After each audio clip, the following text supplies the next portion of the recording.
আপনারা কি ঘরে বসেই চুলকে স্ট্রেটনিং, স্মুথনিং, সিল্কি করতে চান সম্পূর্ণ ঘরোয়া উপায়ে? তাহলে আজকের রেমেডিটা কিন্তু আপনাদের জন্য।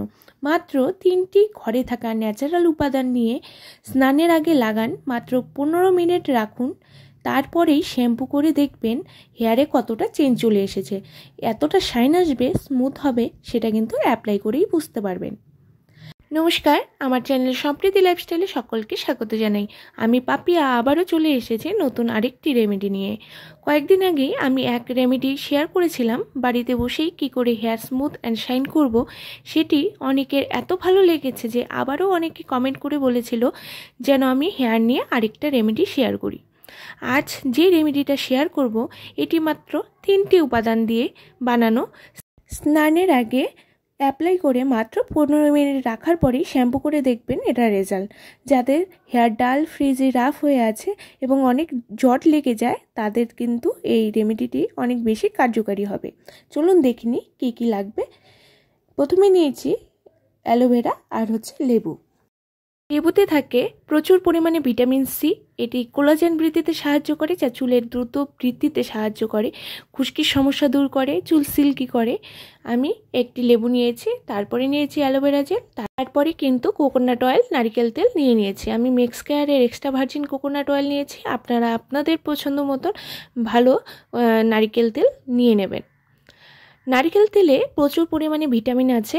এটি চুলের পুষ্টি যোগায়, চুলের ফলিকলও প্রয়োজনীয় পুষ্টি পায়, পাতলা চুল ঘন করে, চুল পড়া কমায়, চুলকে দ্রুত বৃদ্ধিতে সাহায্য করে কিন্তু এই নারকেল তেল।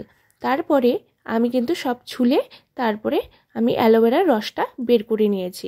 অ্যালোভেরা চুলের শুষ্ক ভাব দূর করে, চুলের চুলকনি দূর করে। অ্যালোভেরায় অ্যান্টিব্যাকটেরিয়াল ও অ্যান্টিফাঙ্গাল উপাদান থাকে, যা চুল পড়া ও খুশকির সমস্যা দূর করতে কিন্তু সাহায্য করে।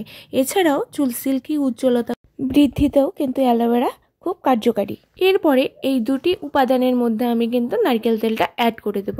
এখানে আমি নিয়েছি 1.5 টেবিল চামচ নারকেল তেল। আপনারা আপনাদের চুলের লেন্থ অনুযায়ী নারকেল তেলটা নেবেন। 2 টেবিল চামচও নিতে পারেন বা 3 টেবিল চামচও নিতে পারে। যার চুল যতটুকু লম্বা সেই পরিমাণে কিন্তু নারকেল তেলের পরিমাণটা বাড়াতে হবে।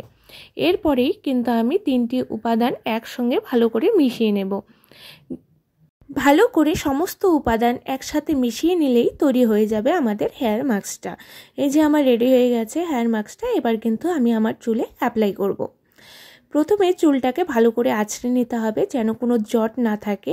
ভালো করে আঁচড়ে নিয়ে তারপরে কিন্তু সমস্ত উপাদানগুলি মাথায় গোড়ায় লাগিয়ে নিতে হবে যেন স্ক্যাল্পে সমস্ত উপাদানগুলি লেগে যায়। তারপরে আস্তে আস্তে গোড়ার থেকে নিচে দিকে লাগিয়ে নিতে হবে সমস্ত চুলে। আমি ভালো করে ঘষে ঘষে লাগিয়ে নিচ্ছি সমস্ত চুলে। তারপরে কিন্তু 15 মিনিটের জন্য আমি রেখে দেব। 15 মিনিট রাখার পর আমি শ্যাম্পু করে নেব। আপনারা আপনাদের পছন্দ অনুযায়ী শ্যাম্পু দিয়ে শ্যাম্পু করে নেবেন। তারপর ওয়াশ করার পরেই দেখতে পারবেন এটার রেজাল্ট। আমি হেয়ার ওয়াশ করে চলে এসেছি। এখন দেখতেই পাচ্ছেন আমার চুলে কতটা শাইন চলে এসেছে, স্মুথনেস, সিল্কিনেসও কিন্তু চলে এসেছে। এই রেমেডিটি এত ভালো রেজাল্ট দেবে যে যাদের রাফ হেয়ার, ফ্রিজি হেয়ার বা জট লেগে যায় তাদের ক্ষেত্রে কিন্তু এটি আরও বেশি এফেক্টিভ। যারা ইউজ করবে তারা নিজেরাই বুঝতে পারবে যে কতটা ভালো রেজাল্ট তারা পাচ্ছে।